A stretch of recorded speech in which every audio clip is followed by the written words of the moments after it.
George Kilpatrick, Inspiration for the Nation, celebrating people we feel good about. Sarah Merrick is the commissioner of the Onondaga County Department of Social Services and Economic Security. They've got some new stuff going on there, helping us to get out of certain situations and basically provide a safety net for families here in this community. And part of that is understanding, well, just what do they do now? So here's Sarah to help us out with that. Sarah, I know that there's a lot of new approaches going on, and we'll talk about one of those, which has to do with childcare in just a few moments. But what is the Department of Social Services and Economic Security today? I'm sure there have been some changes. Yeah, I mean, basically, we're the department that helps people with basic benefits. So if someone needs help paying rent or maybe help with preventing an eviction, or needing help with heating costs or cooling costs in the summer, or SNAP benefits, what people their food stamps, and or healthcare. We help a large portion of the population in the community get Medicaid. So, and then in addition, we operate child support and work with parents and non-custodial parents and deal with that whole situation to try to make sure that money gets to the children to help them with basic needs. And so as someone who is filing for child support, do they file with your office or do they go to the court? I mean, how does that work? Well, if someone is getting temporary assistance, usually people, again, come to us to help pay for rent, all right? And because we operate federal programs, if someone's applying for temporary assistance, they also need to apply for child support. So we help that household. We walk them through that whole process. Now, most of the child support cases or households we work with really come directly from the court. So believe it or not, we collect and distribute about $45 million a year in child support in Onondaga County. So it's quite an operation. $45 million. Yes. Keep in mind, it's all going to, it's really to support the kids in these households. So, we take it seriously. And the other thing that you said that I was not aware of, I know there's the Home Energy Assistance Program, right? And that comes through. But then you said cooling assistance. That I did not know. Yeah. I think people know HEAP, and people know, November, the heating season. Right. But HEAP is really a year-round program now, and we are helping people pay heating costs and cooling costs pretty much all year round. Oh, I get it. It's the utility bill, right? Yeah, right.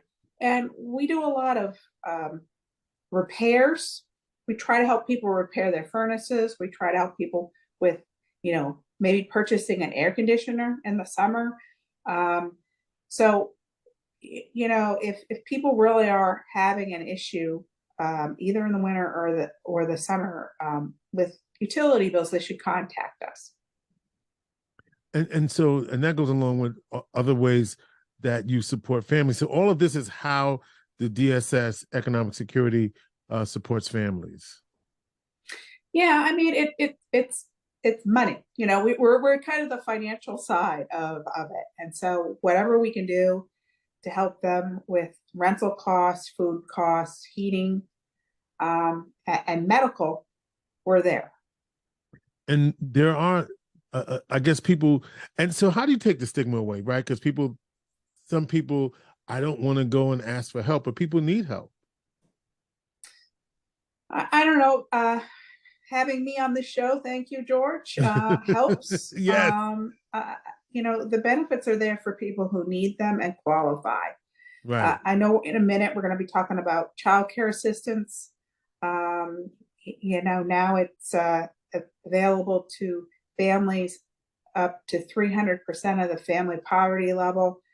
That's a significant increase now. The benefits that we operate really are here to help working families and people in abject poverty. We want to try to lift people, out of those difficult situations. Now, would say that when someone is getting temporary assistance, we have a whole unit that helps people find employment, and really helps them walk through that process.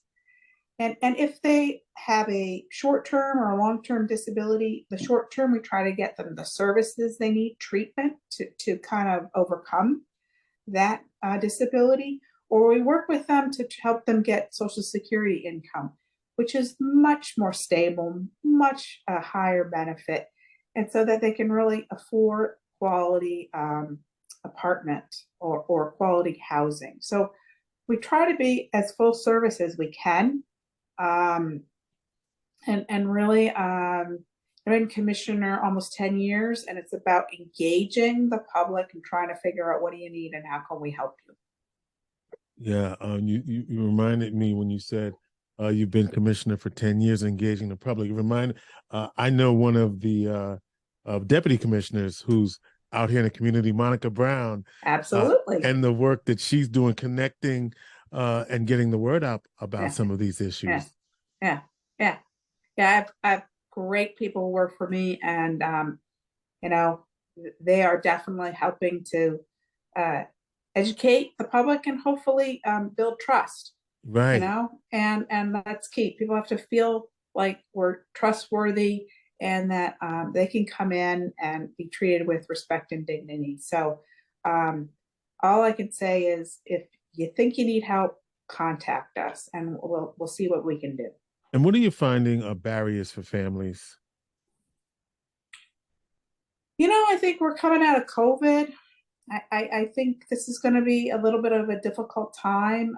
All of the extra federal benefits that got us through COVID are starting to be people decline and ultimately to be cut off. So we're going to have a year where people are back to the basic benefits. And I think housing in our community is tough. I think like every community, it seems since COVID, rent has increased. Finding quality, affordable housing is becoming difficult.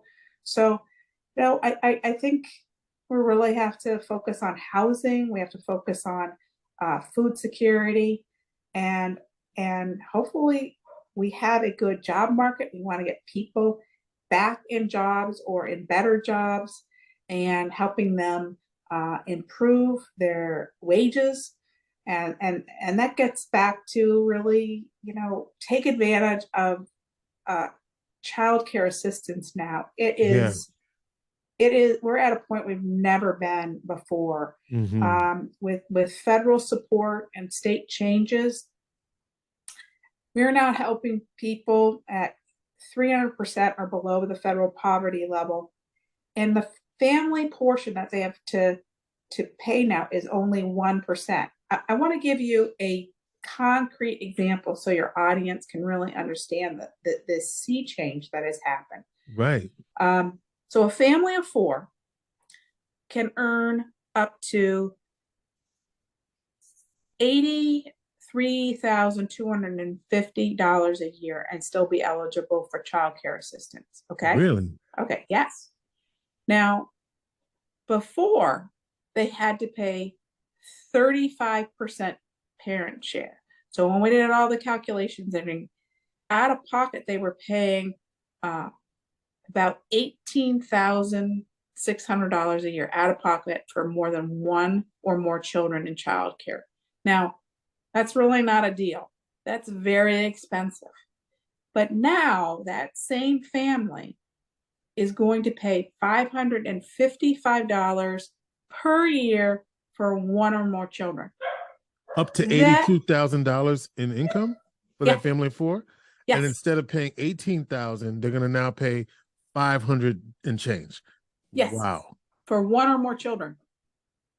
Wow. This is really a huge change. People who want to work now or go back to college, whether it's 2 years or 4 years, or go to trade school and they need childcare, all of this is covered now, and it will not cost now a household, the adults in the household, hardly anything. So talking to Commissioner Sarah Merrick for the Onondaga County Department of Social Services and Economic Security. So if you're not receiving benefits, is this only if you're receiving benefits, or how do I put it? I'm listening to this or watching this. How do I know if I'm eligible? I guess what I'm asking, must I be receiving benefits now to be considered for this? No, not at all. This is a benefit unto itself. So if you're getting temporary assistance or you're getting SNAP benefits or Medicaid, you might qualify for childcare if you have children that you need to put into care. But you don't have to have any of those other services that I just talked about. You can call us and I'll give you a number, or go to our website and find out if you're eligible. But the income is so much higher than it was a year ago. So many more families are eligible now. It is much more affordable now. When we're able to reduce that parent share from 35% down to 1%. It truly is affordable. And now we've included not only people who are working, but people who are working part-time, people going back to school, part-time or full-time, going back to trade school. Really, if you need childcare and you need financial help paying for that, the money is there. And we really want every possible person in this county who needs childcare to call us and take advantage of this. And I would say call and find out if you're eligible, even if you don't think you are. Just call anyway to get that process, because I know I was a parent and we had to do childcare, and it's definitely a chunk, right? And it was something that we had to do, but certainly I know that that can be a real hard strain for families economically. Yeah, things have changed so much now. If you called even a year ago, the answers are different now. Mm-hmm. You probably are eligible now. When you called a year ago, you weren't eligible. Absolutely, George. Please encourage people to call us and get the facts. All right. If you need, go ahead. We help people with the financial side, and then if people don't have childcare, then we say call Childcare Solutions to find a provider. All right. So how do you apply? Okay, you need to call us. I'm going to read this number: 315-435-5683. Or if you want to do a little reading and research before you call us, you can go to Google and put in childcare.onondaga.gov, and our information page on childcare assistance pops up, and you can read all about it. All right, childcare.onondaga.gov. Phone number is 315-435-5683. And you mentioned Childcare Solutions. What's the link with Childcare Solutions? Yeah, Childcare Solutions is the county's childcare resource center, and it does two things. One, it helps provide trainings for childcare providers, but in this case, it really is the information and referral organization for parents. So if a parent really wants to find a childcare provider, they need to call Childcare Solutions, and they can really help them out. Perfect. All right. Again, 315-435-5683, and you can go childcare.onondaga.gov to find out more information and We're really appreciative of the Onondaga County Department of Social Services and Economic Security partnering with Inspiration for the Nation to bring this message to you so that you can take advantage of a resource that is right there for you. Basically, translation, they got money and they have opportunity, and don't disqualify yourself before you call, especially if you're a family in need of childcare. So again, 435-5683. That's area code 315-435-5683. Call Monday through Friday, I'm assuming, for the calling of that number. Monday through Friday, 8 to 4. 8 to 4. Check that out and get the help and support you need. All right, Sarah, is there anything else we need to know about childcare in our community? Just take advantage of this. I think if we take advantage of it, we can prove to federal government, to the state, that their investment was the right investment and that they need to continue to invest in this important financial resource for families. You know, we get people back in work and we get kids in quality childcare environments that help with their early childhood development. And what's the impact on providers? I guess that's a question that I just thought of. Well, childcare providers. Yeah. You know, I think, you know, we need to continue to show that there's demand. We need as a community to continue to support expansion of childcare opportunities, providers, whether it's center, group, family, or home, you know, or home-based care. Mm-hmm. So that's the other side of this coin. But you know, until the parents are out there demanding it and using this resource, it's hard to, you know, build that provider base. Okay, but there are providers out there, so let's get parents to take advantage of it. All right, one more time, 435, that's area code 315-435-5683. This is in Onondaga County we're talking about, the Onondaga County Department of Social Services and Economic Security, childcare.onondaga.gov, 315-435-5683. Get on the phone tomorrow morning, and learn about how you might be eligible, or a family member, or a cousin, or someone. Anyone in your family might be eligible to take advantage of this. Sarah Merrick, Commissioner of the Department of Social Services and Economic Security, thank you. Thank you, George. Really appreciate this opportunity. Inspiration for the Nation.